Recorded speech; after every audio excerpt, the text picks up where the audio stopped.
বন্ধুরা, আজ আমি উপস্থিত হয়েছি তোমাদের তৃতীয় পর্বের ড্রয়িং শিখন নিয়ে। দেখো, আজ আমরা বেসিক টাইপ অফ স্ট্রোক সম্বন্ধে জানব। এর প্রয়োজনীয়তাটা হলো এরকম যে ড্রয়িংয়ের সঙ্গে সঙ্গে তোমাদের হাতের লেখা, পড়াশোনার প্রতি ধৈর্য এবং ছবি আঁকার নানা রকম সহজ উপায় সম্বন্ধে তোমরা জানতে পারবে।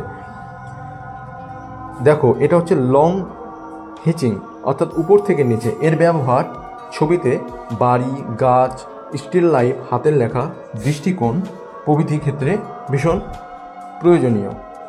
দ্বিতীয় খোপে দেখো লেখা রয়েছে, যে ড্রয়িংগুলো দেখাচ্ছি তোমাদের সেটা হচ্ছে বাম দিক থেকে ডান দিক, অর্থাৎ বাড়ি, ঘর, সমতল জায়গা, হাতের লেখা এবং মার্জিন টানার জন্য এটা যথেষ্ট উপযোগী। তৃতীয় নম্বর দেখো, কোনাকুনি। এই কোনাকুনির দাগ তোমরা যদি শেখো তাহলে তোমাদের ছবি আঁকায় পাহাড়, বাড়ি, ছাদ এবং ভূগোলের কিছু ছবি তোমরা পরবর্তী সময়েও পাবে বা অনেকে হয়তো করছো, সেই ক্ষেত্রেও অনেক কাজে লাগে।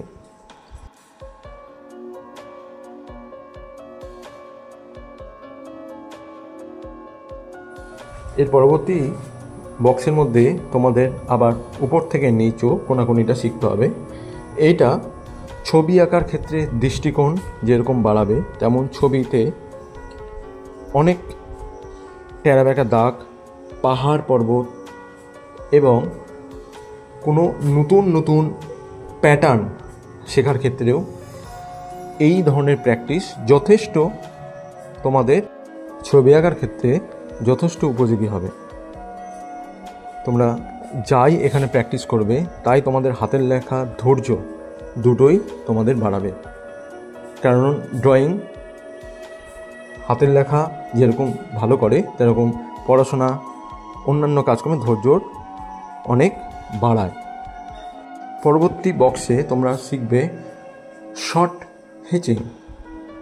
এইটা তোমাদের ছবিতে হয়তো কোনো বর্ষাকালে ছবি আঁকছো, বৃষ্টি বা কোনো গাছের প্যাটার্ন করছো বা বাড়ির দেওয়াল করছো, যখন তোমরা শেডিং করবে এই ধরনের ড্রয়িং প্রচণ্ডই কাজে লাগবে।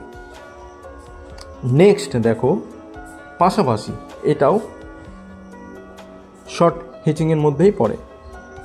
এটাও গাছের দাগ, পাহাড়ের বা ঘরের স্ট্রোক, এই সমস্তই তোমাদের শিখতে বা করতে সহজ করে দেবে।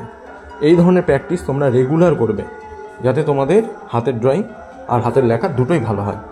তার পরবর্তী দেখো হচ্ছে শর্ট হিচিং, কিন্তু ক্রসভাবে।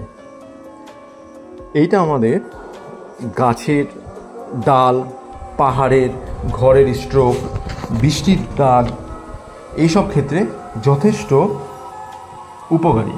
অর্থাৎ এই ধরনের ড্রয়িং করার ক্ষেত্রে তুমি যদি এই ধরনের স্ট্রোক প্র্যাকটিস করো তাহলে ড্রয়িং করতে তোমাদের অনেক সুবিধা হবে। পাশাপাশিও ঠিক একইভাবে অপোজিট দিকে এই শর্ট হিচিং, এই ধরনের স্ট্রোক তোমরা প্র্যাকটিস করবে। এটাও তোমাদের স্টিল লাইফ করার ক্ষেত্রে, গাছের প্যাটার্ন বা অনেক সময় খাতার ফ্রন্ট পেজের ডিজাইন করার সময়ও কাজে লাগে। তোমরা যত বেশি প্র্যাকটিস করবে ততই তোমাদের ড্রয়িংয়ের ইমপ্রুভমেন্ট হবে। পরবর্তী বক্সে আমরা শিখব আনইভেন হ্যাচিং। এইটা দেখো বন্ধুরা, দেখতে অনেকটা বৃষ্টির মতো লাগবে। এইটা গাছ, মানুষের জামা, বাড়ির দেওয়াল এবং বর্ষাকালে কিছুটা বৃষ্টিপাত দেখানোর ক্ষেত্রে আমরা এর ব্যবহার করতে পারি। পরবর্তীতে আছে দেখো, এটাও আনইভেন হিচিং, কিন্তু লেফট টু রাইট। এইটাও দেখো, আমরা জলের দাগ, বাড়ির দেওয়াল, প্যাটার্ন এবং খাতা সাজানো, কোনো গাছের ডালকে সম্পূর্ণভাবে ফুটিয়ে তোলা, এইসব কাজে আমরা ব্যবহার করব। এর পরবর্তীতে আসছে ওয়েভিং। এইটা দেখো বন্ধু, একটা নিয়মে চলে। এইটা ছবির ক্ষেত্রে প্রথমেই বলা যায় কোনো গ্রিন স্কার্টের নকশা, কোনো বাড়ির যদি দেওয়াল হয় সেই বাড়িটা যদি চাটাইয়ের হয় তাহলে তার নকশা, কোনো ঝুড়ি ডালি এইসব করার জন্য আমরা এই প্যাটার্নটি ইউজ করতে পারি। তোমরা ভালো মতো শিখে নাও। অনেক সময় স্কুলে তোমাদের খাতার ফ্রন্ট পেজ ডিজাইন করতে দেয় বা খাতা সাজাতে দেয়, সেই ক্ষেত্রে এই প্যাটার্নটা তোমরা ইউজ করতে পারো। দেখতেও যেমন ভালো লাগে, প্লাস তোমাদের ধৈর্যও বাড়াবে, প্লাস তোমাদের সৃজনশীলতার মনোভাবকে প্রস্ফুটিত করবে। এইবার দেখো যে প্যাটার্নটি তোমাদের দেখাবো সেটাও ওয়েভিং। এটা দেখো লেফট রাইট আপ ডাউন সব দিকেই হবে। এই প্রত্যেকটা স্ট্রোক তোমাদের এই সমস্ত হ্যাচিং স্ট্রোকগুলো তোমাদের সমান্তরাল রেখা, লাইট অ্যান্ড শেড অর্থাৎ আলো থেকে ছায়া বা ছায়ার গভীরতাকে বাড়ানো বা ছায়াকে বেশি গাঢ়ভাবে দেখানোর জন্য ছবিতে এই ধরনের স্ট্রোক তোমাদের অবশ্যই কাজে লাগবে।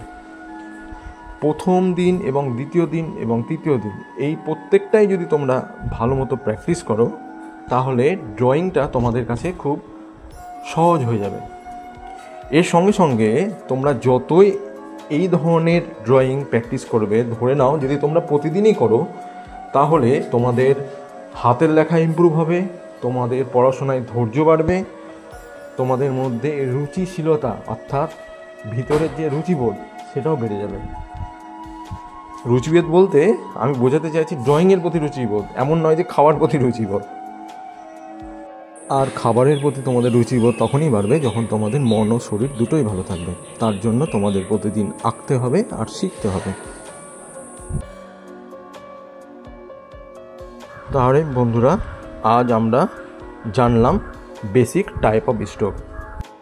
ফার্স্টে আমরা শিখলাম লং হ্যাচিং, তারপরে শিখলাম শর্ট হ্যাচিং, তার পরবর্তীতে শিখলাম আনইভেন হ্যাচিং এবং শেষে ওয়েভিং। এই ধরনের ড্রয়িং তোমরা যদি প্রতিদিন প্র্যাকটিস করো তাহলে তোমাদের ড্রয়িংয়ের প্রতি বেসিক সেন্স খুব স্ট্রং হবে এবং ভবিষ্যতেও তোমরা ড্রয়িংটা সহজে আঁকতে পারবে। তাহলে বন্ধুরা, দেখা হচ্ছে চতুর্থ পর্বে ড্রয়িংয়ের কিছু বেসিক এলিমেন্টস নিয়ে। ভালো থেকো।